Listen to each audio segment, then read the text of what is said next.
자, 여러분 안녕하십니까? 권 교수의 건축화재랩. 이번엔 제50강으로 해서 지난번에 이어서 방화구획2로 해서 PBD를 위한 화재 확대 방지를 고려한 방화구획 설계 2로 여러분께 강의하도록 하겠습니다. 우선 지난번 했던 내용을 한번 살펴보게 되면 주로 우리나라 구조물들의 화재에서 방화구의 문제로 인해서 문제가 있었던 대형 화재로 확대됐던 그런 사례들을 주로 우리가 많이 살펴봤습니다.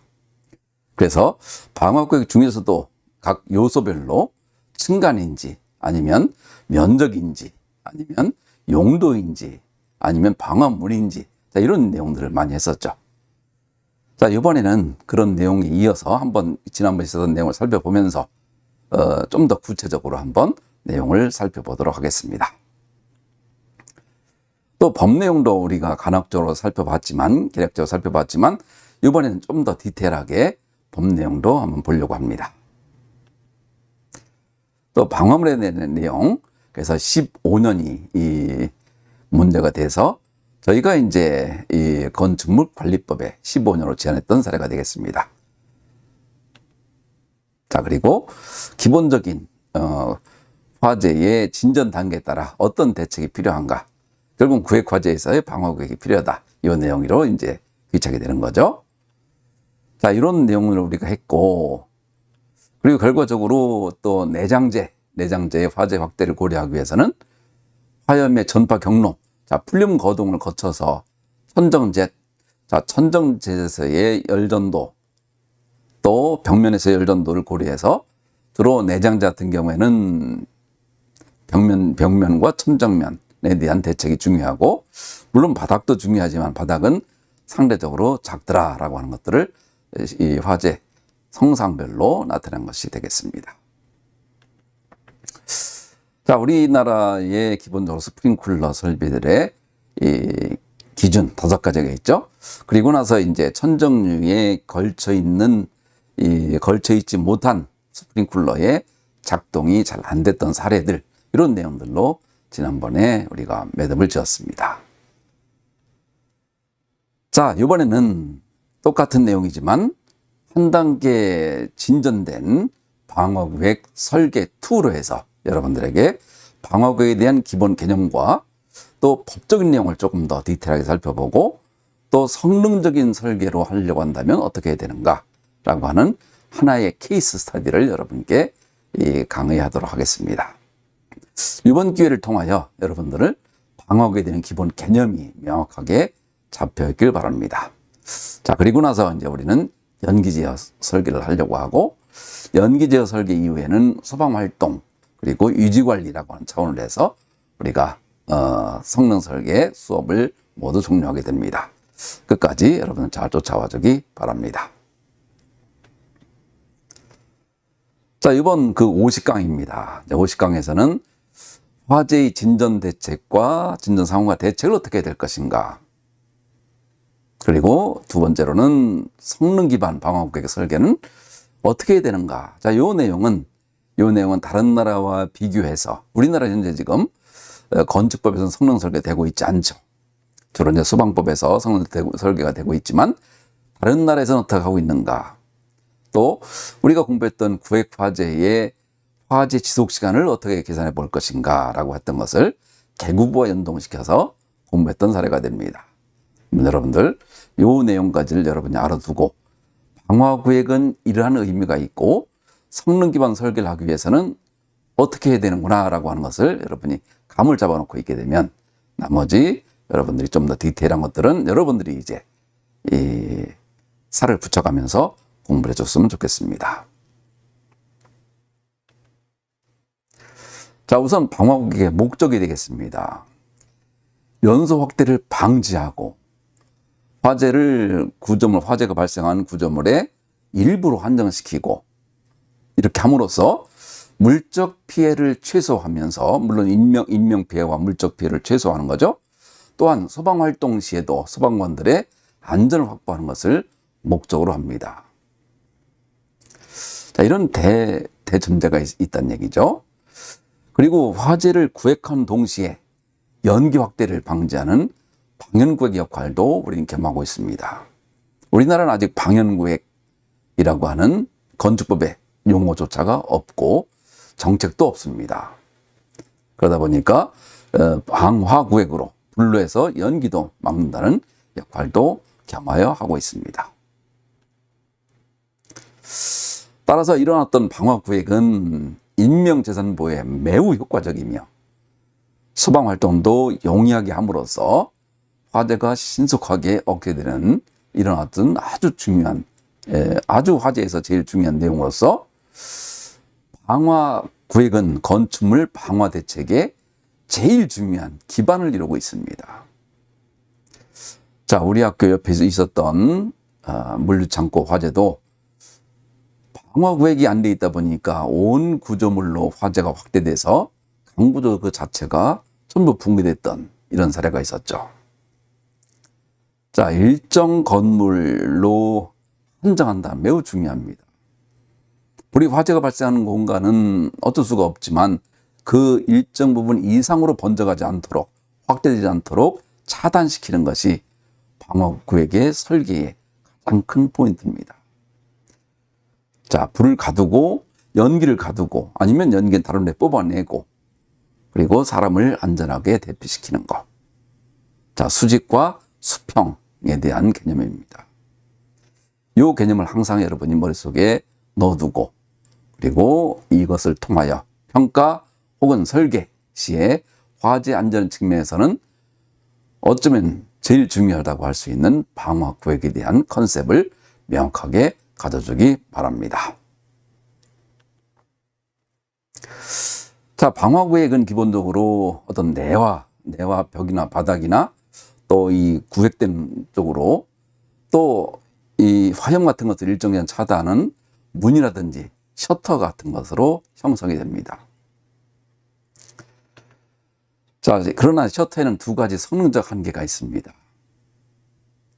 자, 지난번엔 방화문에 대한 문제점을 얘기했지만 이번에는 셔터 얘기를 조금 더 함으로써 방화문에 대한 문제점, 셔터에 대한 문제점들을 여러분이 통합적으로 생각해 주기 바랍니다.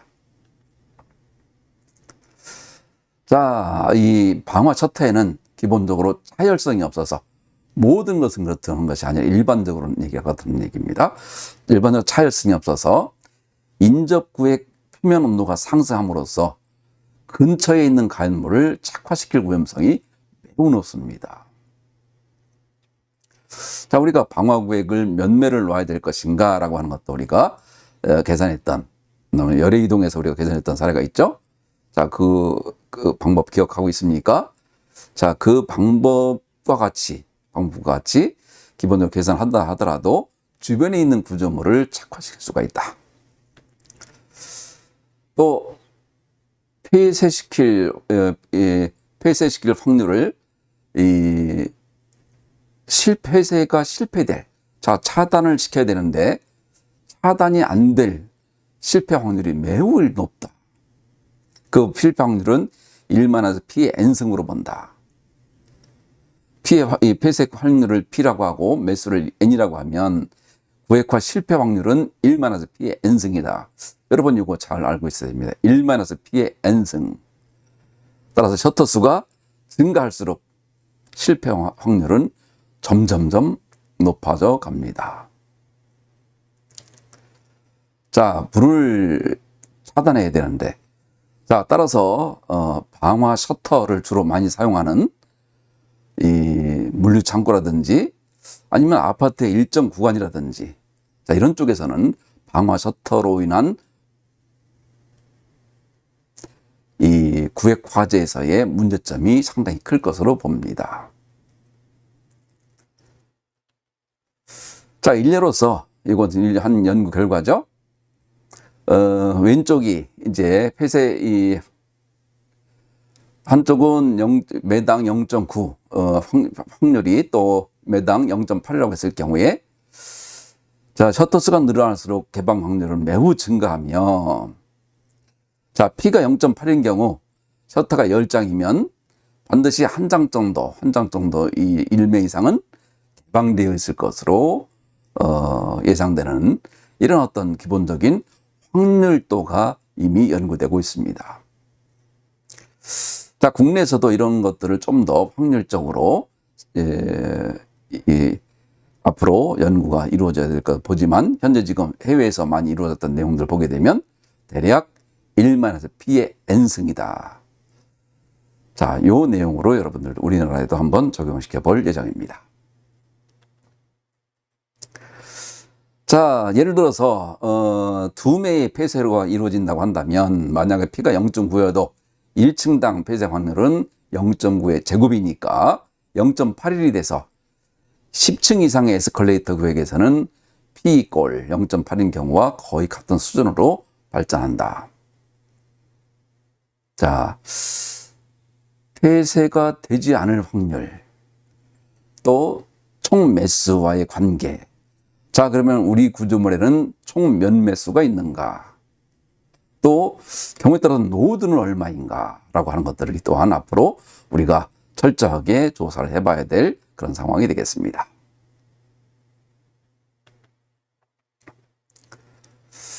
또한 셔터가 폐쇄, 개방된 매수별로 확률 파이를 평가할 필요가 있는 경우에는 N을 셔터 매수, K를 폐쇄된 매수, P를 폐쇄 확률로 해서 이항 확률식으로 이용하면 다음과 같은 식으로 계산할 수가 있고, 이것은 우리가 예전에 공부했던 C의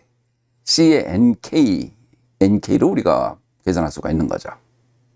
자, 여기서 이항 확률식이란 뭐냐면, 어떤 사건이 일어날 확률이 P인 독립된 시행을 N번 반복했을 때 그 식이 정확하게 K번 일어날 확률을 구하는 방법입니다. 요 내용들은 여러분 고등학교 때 이 통계와 확률이라고 하는 쪽에서 공부했던 걸로 기억이 합니다. 자, 이항 확률식. 다음과 같은 식으로 확률에 대한 것들을 평가를 할 수가 있다. 자, 결과적으로 이 내용이 문제가 있다고 한다면 전체적으로 방화구획 그 자체가 성능을 잃어버릴 가능성이 매우 높기 때문에 그런 것이죠. 자, 방화문도 상당히 문제가 있었지만 방화 셔터 또한 이렇게 공개적인 이런 문제점이 없잖아 있다 보니까 방화 셔터의 유지관리 대책도 앞으로 매우 중요할 것으로 보입니다.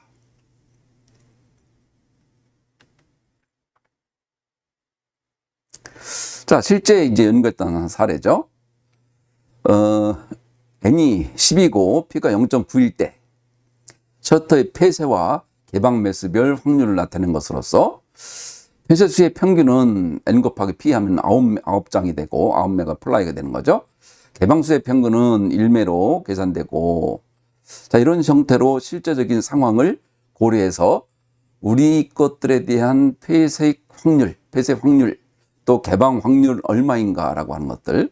우리 것 같은 경우는 실패 확률이 1만에서 0.9에 N승을 하게 되면 1에 1만에서 0.35가 되다 보니까 0.65 정도로 실패할 확률이 0.65로 계산이 되는 거죠. 자, 이런 형태로 여러분들이 우리가 갖고 있는, 관리하고 있는 방화 셔터는 몇 매인가 라는 걸 통해서 또 그것을 가지고 이제 우리는 하나하나 계산할 수가 있는 거죠. 그리고 어디가 취약부가 될 수가 있겠는가. 만약 이 부분이 취약부가 된다고 한다면 어떻게 대응책을 세울 것인가 라고 하는 것이 중요한 내용들이 되겠습니다.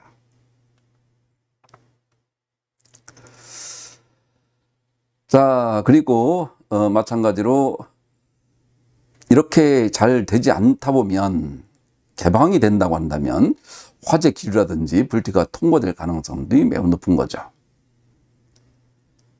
자, 그래서 지난번엔 방화문의 문제점, 이번엔 방화 셔터의 이 문제점들을 고려해 봤습니다. 그래서 여러분들 방화 구획의 중요성, 또 그리고 방화 구획에 이루고 있는 이 문과 셔터들에 대한 노후와 문제점, 또 성능, 또 개방 확률, 폐쇄대 확률, 이런 것들을 어떻게 계산할 것인가. 자, 이런 것들, 또 우리나라 유지관리 시스템은 적절한가라고 하는 것들 또한 계산을 해봐야 될 것으로 보입니다. 자, 다음은 그 방화 구획에는 종류에 따라 면적 구획, 일정한 면적으로 나누는 거죠.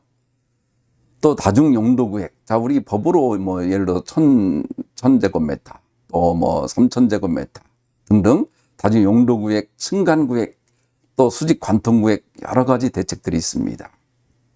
특히 우리나라는 스프링쿨러를 가지고 대부분 스프링쿨러가 있는 경우와 없는 경우로 많이 나누는 경우가 있습니다.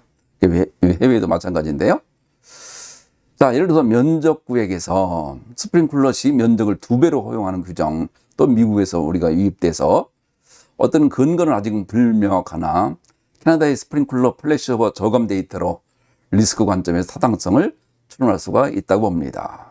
자, 일례를 보게 되면, 자, 손실 리스크는 R은 확률과 규모인데, 이건 우리가 맨 첫 시간에 했던 겁니다.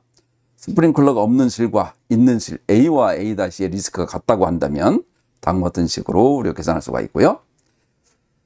자, 다음과 같은 식으로 중간값 4분의 1을 적용하게 되면 면적을 2배로 하게 되면 리스크 관점에서는 타당하다. 자, 이런 관점에서 우리나라의 기본적인, 미국도 마찬가지고 캐나다도 마찬가지고 우리나라도 스프링클러가 있는 경우와 없는 경우에 따른 면적의 차이가 있는 것으로 보입니다. 자, 좀 디테일한 법적인 내용은 이번에 우리가 다시 또 한번 살펴보도록 하겠습니다. 자, 그렇지만 우선은 면적 구획 같은 것이 있고, 두 번째는 층간 구획.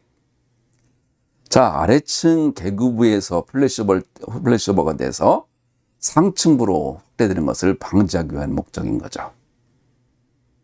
자, 우리나라 같이 외단열공법이 된 쪽에서는 상당히 이 문제가 제일 큽니다. 또 이 창틀에 대한 문제, 또 창틀로부터 품어나오는 분출 열기류에 대한 문제, 또 분출 열기류에 착화되는 외장재 문제, 이런 여러 가지 것들이, 또 통기층, 이런 것들이 거기에 관여하고 있죠. 자, 그런 것들이 이제 어떤 형태로 화재 확대되는 루트가 되는 것인가, 그걸 막기 위해서는 그러면 층간 구획을 어떻게 해야 될 것인가, 연소 방지층은 어떻게 설치해야 될 것인가 라고 여러 가지 정책적인 대안들도 있습니다. 자, 층간 구획에서 특히 발코니, 또 이 스팬드럴 같은 것들도 우리가 고려해야 될 그런 내용들이죠. 우리나라는 특히 이제 발코니가 이제 없다 보니까, 발코니가 없는 반면에 이 내부에 대피구역을 설치해 놓은 아주 특수한 환경이 또 우리나라는 있는 거죠. 또 스팬들에 대한 것도 상당히 다른 나라에 비해서 좀 작습니다. 그래서 그런 것들에 대한 것들 앞으로 여러분들이 많은 관심 갖고 이런 쪽에 대한 구체적인 데이터를 제시할 필요가 있다 봅니다. 자, 화재에서 제일 중요한 것 중에 하나를 꼽으라고 한다면 수직 관통 구획입니다. 자, 계단실, 엘리베이터 샤프트실, 에스컬레이터, 닥트 공간, 수지로 연속된 공간을 화염 연기가 다른 층으로 확대되는 것을 어떻게 막을 것인가. 자, 수직 관통 부분에 연기가 침입하면 부력에 의해서 상승 비리로 위층까지 연기가 바로 올라갈 수밖에 없죠. 또 배전관이라든지 통신 케이블, 그쪽 부분에 연소가 되면 어떤 도화선이 또 될 수가 있는 거죠.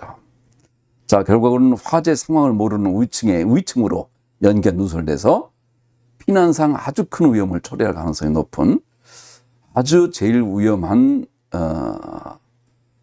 면서도 제일 중요한 구획이 바로 수직 관통 구획이라고 저는 생각합니다. 자, 수직 관통 구획. 자, 일례를 들자면 다음과 같이 저런 형태로 전 모든 층으로 만약에 구획이 잘 돼 있지 않다고 한다면 바로 상층부부터 어려워지는 경우죠. 따라서 구획은 연기 감지기와 연동돼서 폐쇄되는 셔터로 형성되는 경우가 많지만, 이런 폐쇄될 가능성, 또 폐쇄되지 않을 가능성이 어느 정도 상존하고 있는지, 또 실제 그 데이터가 확보되어 있는지 하는 것들이 제일 중요한 포인트라고 봅니다. 자, 그래서 수직 관통권 내에서 발화된 경우 셔터가 모두 폐쇄되어서 우이청으로 연기 누출과 연소가 방지돼야 된다는 기본적인 컨셉인 거죠. 자, 그리고 연기는 빼내야 될 거고요. 자, 배연과 마찬가지로 이런 또 경우에 따라서는 급기에 대한 얘기로도 관계될 수도 있고요. 여러 가지 우리가 신경 써야 될 문제가 제일 큰 중요한 내용이 되겠습니다. 또 급배수용 배관이라든지 전선 케이블, 공조 덕트 등 이런 쪽의 재료에서는 또 이 염화 비닐 같은 것들이 사용돼서 화재 시 연소되는 문제가 있죠. 바닥을 관통하는 거죠. 벽이나 바닥을 관통하는 소재. 자, 화재 시 열에 의해서 강도를 잃고 변형되어 바닥벽과의 틈에서 화염 전파 경로가 되어버리는 사례. 자, 지난번 제천에서 있었던 것도 이런 어떤 일종의 덕트상의 문제가 됩니다. 자, 결과적으로 틈새 처리, 부분적인 틈새 처리. 자, 이런 어떤 내화 충전재 같은 이런 내용들이 실제적으로 매우 중요한데요. 자, 이런 것들이 구획 화재로서 또 방화 구획으로서 또 작은 규모지만 어떻게 그 화염 전파 경로를 차단시킬 것인가 라고 하는 것이 중요한 포인트가 됩니다. 자, 예를 들어서 구획 관통부를 어떻게 처리할 것인가. 자, 이 불연재료 배관 주변에 글라스홀이라든지 이런 것으로 어떻게 마감을 어떻게 해야 될 것인가. 또 구체적으로 어떻게 해야 될 것인가. 개념적으로 어떻게 막아야 된다는 것도 있지만 얼마의 두께로 어떠한 방법으로 또 이면은 어떻게 될 것인가.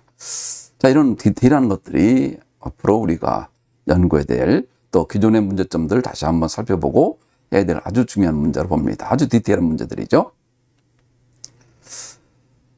또 마찬가지로 이번에 이제 내부 덕트 주변에 록글라스라든지 로글 글라스 같은 충전재를 어떻게 메우는가. 자, 관통부 근처에 댐퍼를 어떻게 설치할 것인가.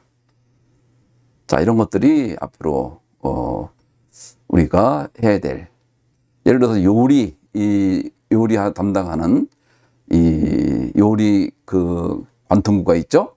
요리 연기가 빠져나가는, 여러분 삼겹살 먹는 것도 마찬가지죠.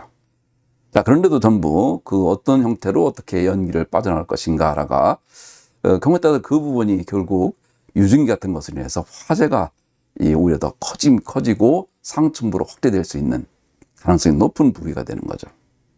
자, 그런 부분들을 처리를 구체적으로 어떻게 해야 되고 어떻게 유지 관리해야 될 것인가 하는 것이 방화구획에서 중요한 포인트가 됩니다.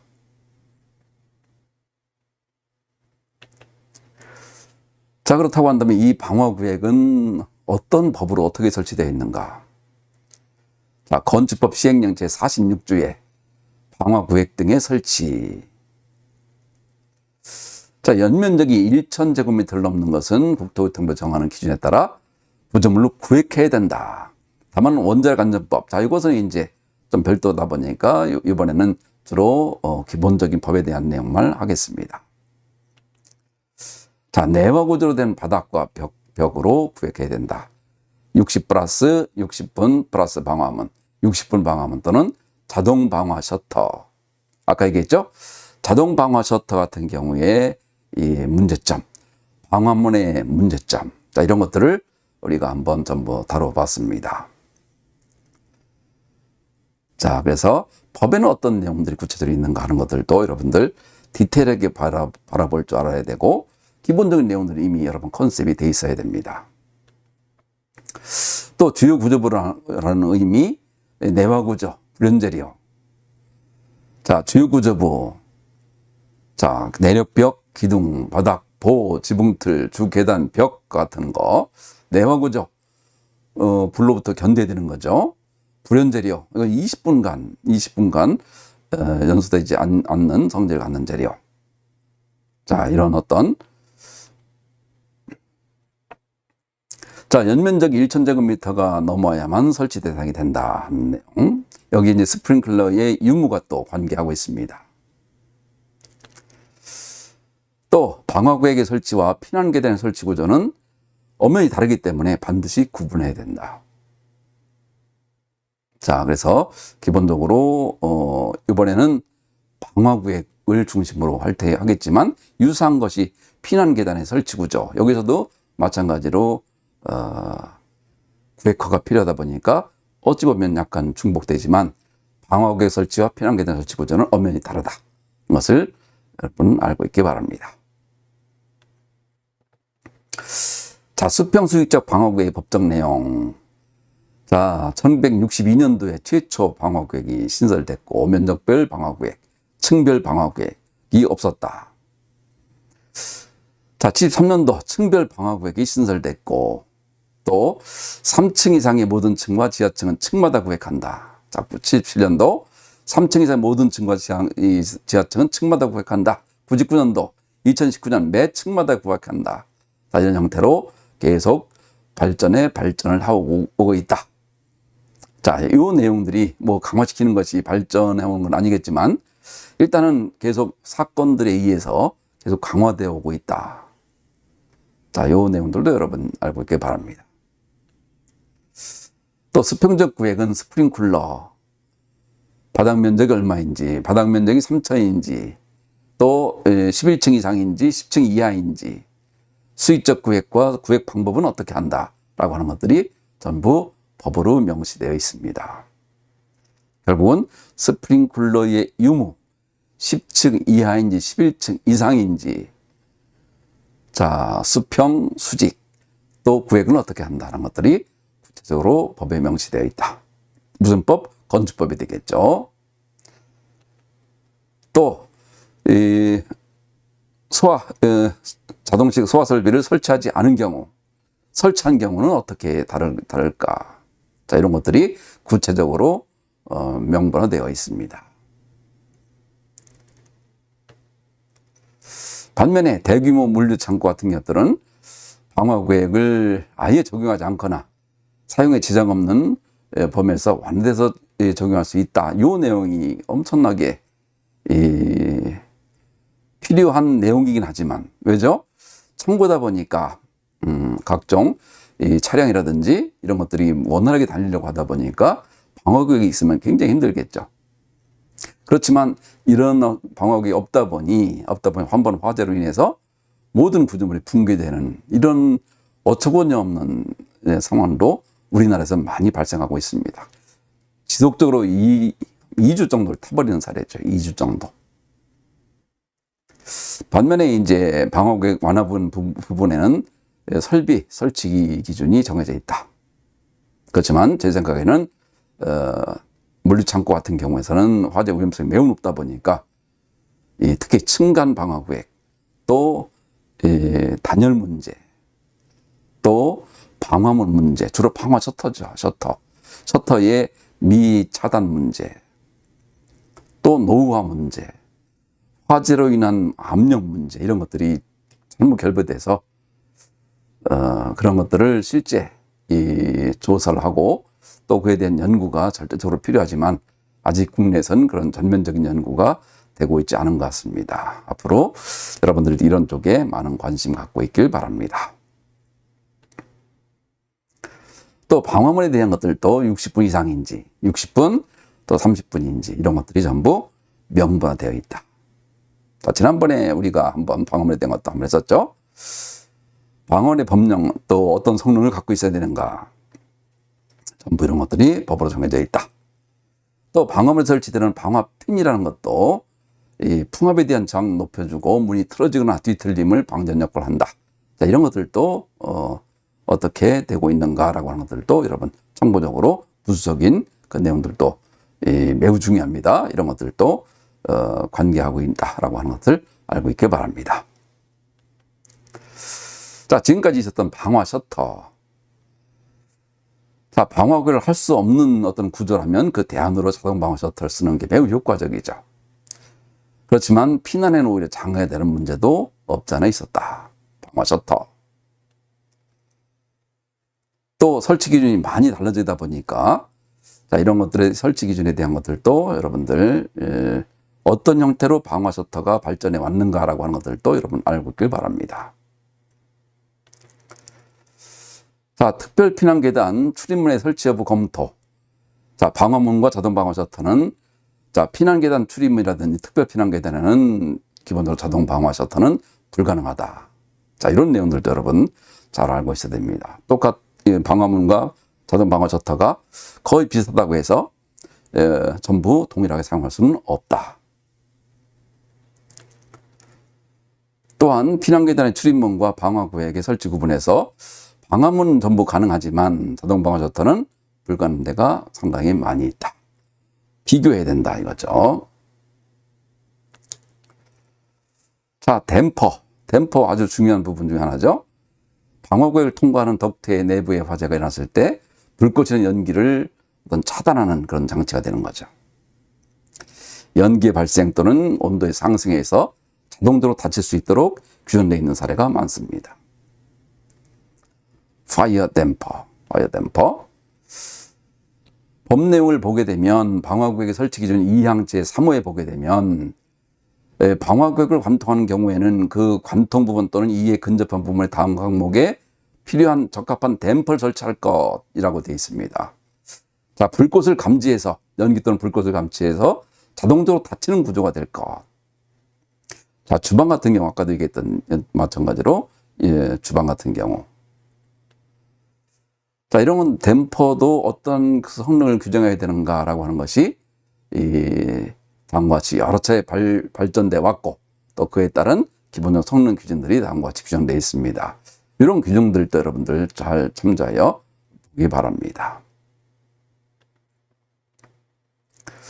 자, 방화구역을 구성하는 부재와 요구 성능. 자, 바닥, 벽, 개구부의 방화 성능들은 어떻게 될 것인가? 어떤 성능에 따라 요구 성능이 달라질까? 일례를 들어서 비손상성이라는 것이 있습니다. 비손상성은 온도 상승에 따라 내력이 저하되지 않는 거죠. 만약 손상되면 구조체 붕괴 우려가 생기는 것으로서 비손상성은 바닥, 내력벽과 비내력벽에서 어떤 형태로 가져야 되는가. 또 차염성은 어떻게 확보해야 되는가라고 하는 것들이 다음과 같이 구별되어 있다. 이것은 나라마다 약간 다를 수가 있습니다. 또한 바닥이나 벽의 요구 성능의 차염성. 반대쪽 표면에 접한 가연물의 착화를 막는 성능, 또 관통하는 균열 등이 생기지 않는 것으로 온도 연소 방지에 필요한 성능, 차염성. 어떤 형태로 구획되어야 될 것인가 라고 하는 것들이 다음과 같이 규정되어 있습니다. 아직 우리나라는 계급에 대한 것은 아직은 부족하지만 그 계급을 통하여 모든 이 화염이 확대되는 과정이 있다 보니까 앞으로 이런 형태로도 우리나라도 마찬가지로 이 바닥벽과의 차열성은 요구되지 않지만 이 용융 탄력될 우려가 있기 때문에 차염성은 우리나라도 마찬가지로 좀 더 강화가 되어야 될 것으로 보입니다. 자, 이것은 이제 이 차열성, 계급의 요구 성능에서 일본의 사례지만 아직 우리나라에서도 우리의 연구에 따라 필요하다라고 하는 것은 되어 있지만 구체적인 성능에 대한 것들은 아직 명문되어 있지 않은 것이 사실입니다. 그래서 계급의 요구 성능도 앞으로 우리나라가 또 개선되어야 될 하나의 방향으로 보입니다. 자, 계급의 요구 성능, 수직 관통구역에서는 차염성과 함께 차연성을 가진 방화 설비. 수직 관통구역은 일반적으로 면적구역을 겸하는 경우가 많아서 계급은 특정 방화 설비가 요구된다. 이것 또한 일본에 대한 기본적인 내용들입니다. 아직 우리나라는 이런 것에 대한 디테일한 정리가 되어 있지 못하다. 자, 항상 계급부가 문제가 되죠. 여러분들 한번. 모든 화재 사례를 보게 되면 계급부가 문제입니다. 계급을 통하여 상층부로 확대가 되죠. 또 우리나라는 또 외단열 재료가 많습니다. 또 이 드라이비트 같은 그런 소재들, 또 이 필로티 구조 같은 것들이 전부 이런 형태에 해당되기 때문에 이런 계급에 대한 내용들은 앞으로도 계속적으로 업그레이드 될 것으로 생각이 됩니다. 앞으로 또 향후 어떤 방향이 개선돼야 될 것인가 보게 되면, 자, 우선 방어구역에서 면적구역은 소방대로의 제어가 불가능한 규모의 확대를 막기 위한 것이며, 자, 층을 넘어 위로 번지는 화재는 위험성이 크므로 층간 구역이 매우 중요하다. 자, 이건 기본적인 내용이죠. 또 수직 관통 구역의 계단, 엘리베이터 샤프트, 내화 구조 연기 침입 방지 구조로 하고, 샤프트 내 배관 케이블도 층마다 바닥을 설치해서 층간 구역이 되어야 될 것으로 보인다. 앞으로 개선 방향들입니다. 또 구획 연소 방지 성능에서도 고정된 방화벽과 수시 폐쇄식 처리, 신뢰성엔 차이가 있다. 또 단열 성능이 있는 물을 쓰게 되면 연소 방지 성능 또한 더 높일 수 있다. 자, 이런 것들에 대한 구체적인 성능 기준들이 앞으로 명확하게 명분화되어야 된다. 자, 그래서 어떤 그 방화벽과 방화 셔터라든지, 자, 열에 어떻게 이동되는 그 전파 경로, 또 용도별 적합성은 부재 성질을 고려해서 판단돼야 되는데, 두 가지 케이스가 더 있습니다. 자, 방화 셔터는 열 전도성이 높아 이면 온도가 화재 온도의 약 80%까지 상승한다. 자, 방화 셔터 같은 경우. 또 콘크리트계 방화벽은 이면 온도가 기준치를 넘으면 계속 상승하는 반면에, 석고 보드계는 조직수 증발로 인해서 온도 상승이 지연되다가 일정 기간 지연되는 거죠. 수분에 의해서. 그 다음 수축, 균열, 탈락이 시작된다. 자, 이러한 특징들이 있다. 사용하는 소재에 어떠한 특징들이 있고 어떠한 하자 특징이 있는지, 이런 것 또한 여러분들이 잘 파악을 하고 있어야 됩니다. 자, 이것은 우리 연구실의 한지우 석사의 이 석사 논문 중 일부를 발췌한 내용이 되겠습니다. 국내 외벽 개구부 관련 기준 분석을 해보게 되면 우리나라는 되어 있지 않은 경우가 상당히 많더라. 또 구획 부재의 성능적 미비 사례를 보게 되면 주로 대부분 고양시 종합터미널, 밀양 세종병원, 제천 전부 현장을 조사했던 사례들이죠. 직접 현장을 가서 화재 현장을 살펴보았더니 이렇게 화재가 전파되었고, 만약에 여기 이 부분이 제대로 방어구역이 되어 있다고 한다면 이라고 하는 그런 가정들을 가지고 우리가 연구했던 사례가 있었습니다. 자, 그러면 구체적으로 방어구역 설계를 어떻게 할 것인가 라고 하는 것을 보게 되면 우리나라는 아예 설계 기준조차가 없습니다. 반면에 일본은 설계 기준, 미국, NFPA, IBC, 영국, 뉴질랜드 등등은 설계 방법들이 정립되어 있다. 자, 우리는 아예 이 사양적인 기준으로만 현재 가고 있죠. 자, 그래서 우리가 그동안 공부했던 내용들, 환기지병 화재인지, 연료지병 화재인지, 또 개구부 인자의 어떤 변화, 화재 하중의 변화 등등을 고려해서 화재 가혹도라는 개념을 이용해서 화재 지속 시간을 우리가 산정했던 사례가 되겠습니다. 여러 이 주거시설, 교육시설, 업무시설, 숙박시설 등의 화재 하중을 고려하고 개구 인자를 고려해서 우리가 연구했던 사례가 되겠습니다. 자, 구획실 온도 예측은 우리가 공부했던 거 여러분 기억납니까? 연료지병 화재인지 환기지병 화재인지를 검토하고, 자, 카이였죠. 카이였고, 이 환기지병 화재, 연기지병 화재, 화재 지속시간, 또 선형중첩법이라고 해서, 자, 두 개의 그래프를 어떻게 합치시킬 것인가. 그래서 화재 지속시간을 다음과 같은 방법으로 화재 하중을 변화시키고 개구 인자를 변화시켜서 ISO 곡선으로 환산시키게 되면 몇 시간이 되겠는가 라고 하는 것을 우리가 검토했던 사례가 되겠습니다. 자, 등가 개구 가혹도, 등가 화재 가혹도. 자, B와 A가 면적이 같다고 한다면 이 다음 곡선으로 가도 된다는 얘기죠. 그래서 이것을 환기지병 화재일 경우, 연료지병 화재일 경우 다음과 같은 식으로 계산을 해서 실제 ISO 곡선으로 환산하게 되면 몇 시간이 될 것인가 라고 하는 것을 우리가 계산했던 사례가 되겠습니다.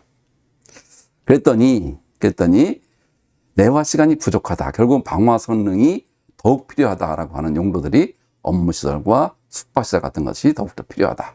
자, 이런 것을 우리가 알게 됐던 거죠. 자, 이거는 이제 우리가 공부했던 그 구획화재의 온도 특성의 예측이라고 하는 방법을 존 모델을 가지고 우리가 설계했던 그 사항들입니다. 자, 앞으로 이제 이것을 여러분이 CFD로도 해볼 수도 있고, 다양한 방법으로 해볼 수가 있는 거죠. 그래서 화재 안전 설계에서 제일 1차적으로 중요한 방화 구획 설계. 방화 구획, 우리나라는 방화 구획 설계라고 하는 개념조차가 없지만 외국 같은 경우는 전부 방화 구획 설계를 어떻게 설계해야 된다라고 하는 것이 매뉴얼로 전부 되어 있더라. 자, 그래서 우리나라도 한번 외국 기준을 따라서 한번 해봤다 이겁니다.